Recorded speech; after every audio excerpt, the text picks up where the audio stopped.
Bismillahirrahmanirrahim. Assalamualaikum warahmatullahi wabarakatuh.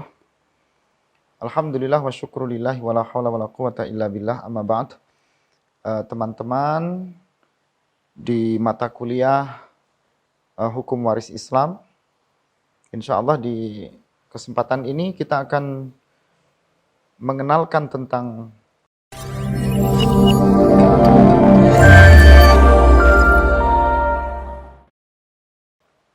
pertemuan kita yang pertama yang berhubungan dengan apa itu pengertian dan apa itu ruang lingkup dalam hukum waris ya, khususnya hukum waris Islam yang biasa disebut dengan al-mawaris atau fiqhul mawaris.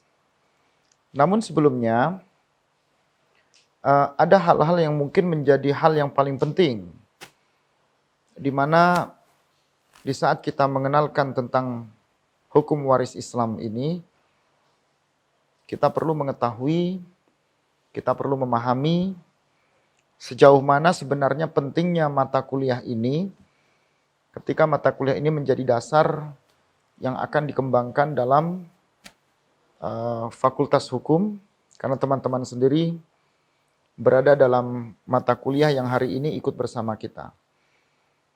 Hukum waris Islam. Warisan itu dikenal dengan kata bahasa yang berakar dari bahasa Arab, yang artinya waratha yarithu wartha. Ya artinya waris. Al-waris itu berarti ada sesuatu yang mewarisi. Al-warathah berarti ada kewarisan. Nah, waris sendiri dalam hukum Islam yaitu hukum yang mengatur tentang bagaimana peralihan sebuah harta atau harta kekayaan yang ditinggalkan seseorang yang meninggal. Akibatnya maka akan ada yang menerima, yaitu ahli waris. Jadi disebut sebagai warisan ketika ada yang meninggal. Disebut sebagai warisan ketika ada harta yang diwariskan. Disebut sebagai warisan ketika ada ahli waris. Nah, kalau yang mewariskan ini masih hidup, maka dia tidak sebut dengan warisan. Tetapi mungkin bisa disebut dengan hadiah dan seterusnya. Dalam istilah lain, ada yang menyebutnya dengan istilah al-faraid. Maka ada ilmu di dalam bahasa Arab yang disebut dengan ilmul faraid. Yaitu ilmu yang berhubungan tentang adanya bagian-bagian yang harus dibagi dari harta yang ditinggalkan, dan bagian itu adalah bagian yang harus diterima oleh setiap yang menerima bagian itu. Nah, disinilah sebenarnya kenapa disebut dengan faraid, karena ada faridah. Ada ketentuan bagian yang harus dilakukan sesuai dengan ketentuan yang diberlakukan dalam hukum Islam. Ada beberapa istilah tentang waris. Baik itu kita sebut waris maupun kita sebut sebagai ahli waris. Ahli waris berarti keluarga yang menerima dari harta yang ditinggalkan oleh si mayit. Sekalipun ada yang menyebutnya dengan zawi al-arham, yaitu orang-orang yang memiliki yang memiliki kesamaan, kesetaraan, kesederajatan karena dia memiliki hubungan darah. Baik dikarenakan perkawinan, maupun kalau zaman dulu biasanya disebut dengan memerdekakan hamba sahaya ya. Ada juga yang menyebutnya dengan al-irth.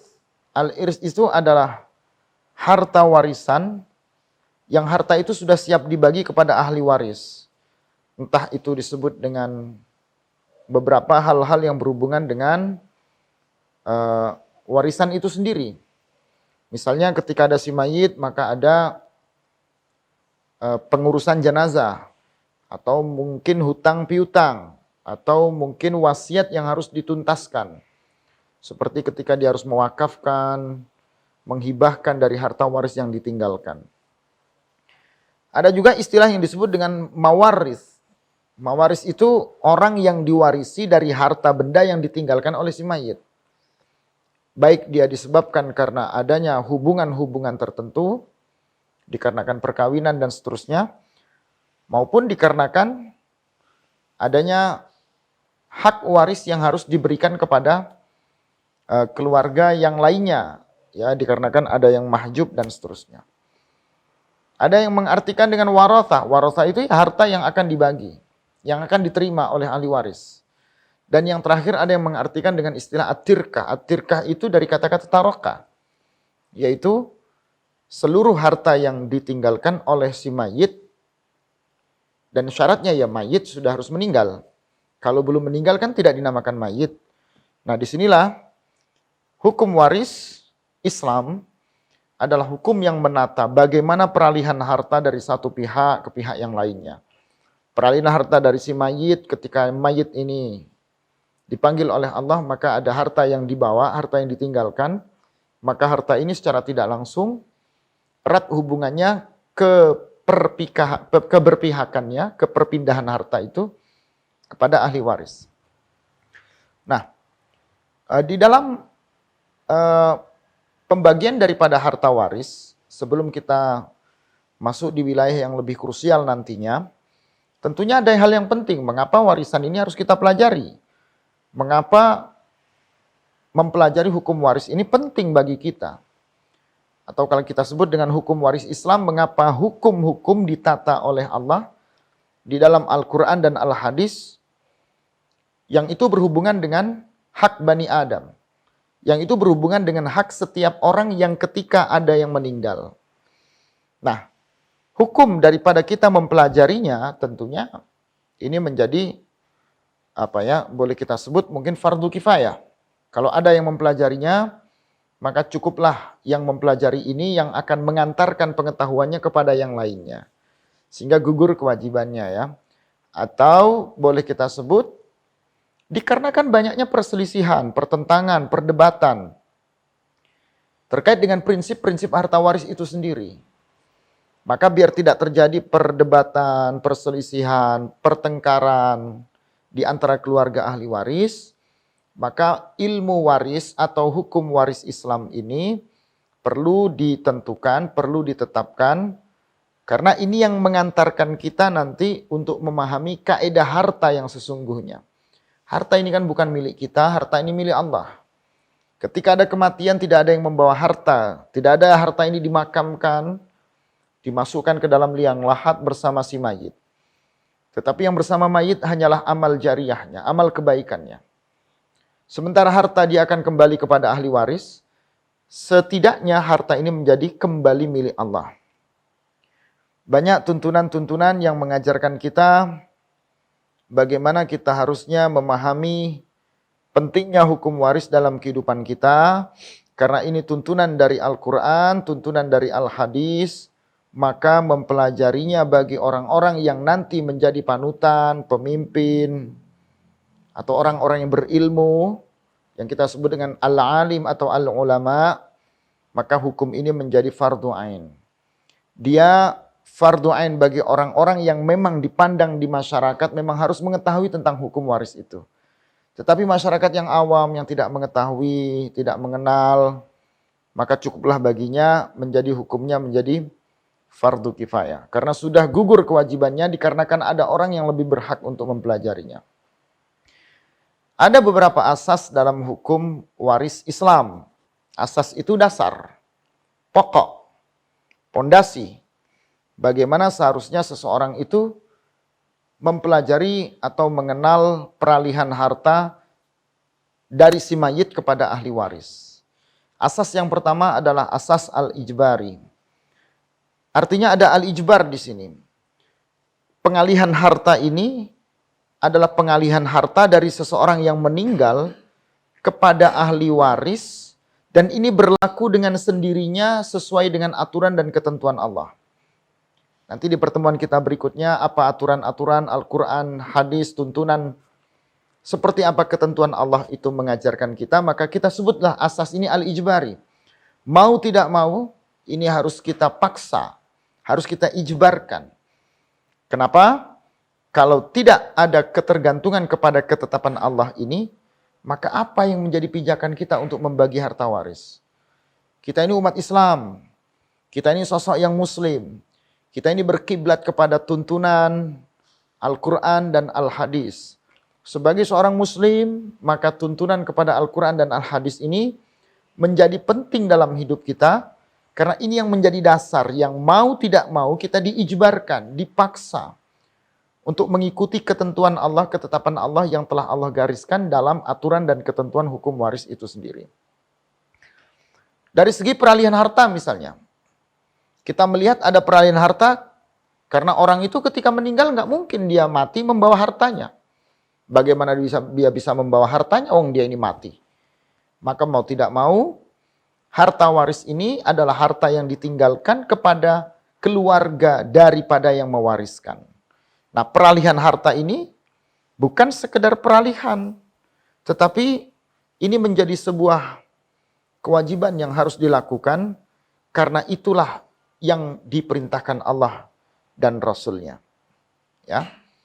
Nah, pada asas yang kedua, tentunya kita bisa melihat ada asas yang kita sebut dengan bilateral. Asas bilateral itu dalam hukum kewarisan Islam, seseorang menerima hak waris dari kedua belah pihak kerabat, yaitu dari garis keturunan, baik keturunan wanita maupun keturunan laki-laki. Nanti ada beberapa ayat-ayat yang akan kita angkat pada surah An-Nisa, seperti ayat ke-7 dan ayat yang ke-11, yang menceritakan bagaimana seorang laki-laki berhak memperoleh warisan dari pihak ayahnya maupun pihak ibunya. Demikian juga pihak wanita, pihak perempuan dia akan mendapatkan harta waris dari kedua pihak orang tuanya. Ini bilateral. Kenapa disebut bilateral? Karena kewarisan itu berasal dari kedua belah pihak kerabat. Kan manusia ini kan nggak akan ada kalau tidak ada bapak dan ibunya. Nah, pertemuan antara bapak dan ibu ini yang menghasilkan anak, dan anak inilah yang tadi kita sebut dengan asas bilateral. Yang ketiga ada asas individual. Asas individual itu ketika ahli waris secara individu memang dia berhak. Dia telah diikat bagiannya. Dia telah dikuatkan bagiannya dikarenakan dia terikat oleh ahli warisnya. Baik ahli warisnya maupun ahli waris yang lainnya. Maka bagian yang diperoleh oleh ahli waris secara individu, dia akan berhak mendapatkan semua harta dari harta yang ditinggalkan kalau memang itu bagiannya. Seperti apa ketentuannya, seperti apa yang akan didapat, itu nanti akan kita jelaskan di pertemuan setelah ini. Yang keempat ada asas berkeadilan, berimbang. Artinya ada hak dan kewajiban dikarenakan ada keseimbangan. Nah, ini yang biasanya dalam hukum waris BW kita atau hukum waris positif itu terjadi mediasi. Si anak laki-laki mendapatkan sebagian 2 kali lipat daripada harta anak perempuan. Lidzakari misla hadzil unsayain. Bagian daripada anak laki-laki itu 2 kali lipat dari bagian anak perempuan. Berarti ketika terjadi ingin perimbangan, maka faktor kelamin ini menjadi bukan faktor yang menentukan. Disitulah terjadi mediasi. Sekalipun mediasi itu dibentuk berdasarkan bagaimana kedua belah pihak mampu memediasi masalah itu. Tapi tetap hukum Islam dipakai. Dan yang terakhir, kewarisan ini disebabkan karena adanya akibat kematian. Terjadi peralihan harta semata-mata karena ada kematian. Maka jangan sebut ada harta waris ketika tidak ada kematian. Sahabat, teman-teman, mahasiswaku sekalian yang dirahmati dan dimuliakan Allah Subhanahu wa taala. Inilah pertemuan kita yang pertama yang berhubungan dengan seperti apa hukum waris disampaikan untuk kita menjadi sebuah hukum yang penting karena dia membagi peralihan harta di antara kedua belah pihak dari beberapa kerabat disebabkan adanya kematian dan adanya harta yang ditinggalkan dan adanya ahli waris yang menerima harta tersebut. Terima kasih. Insya Allah kita kembangkan dalam pertemuan berikutnya. Wassalamualaikum warahmatullahi wabarakatuh.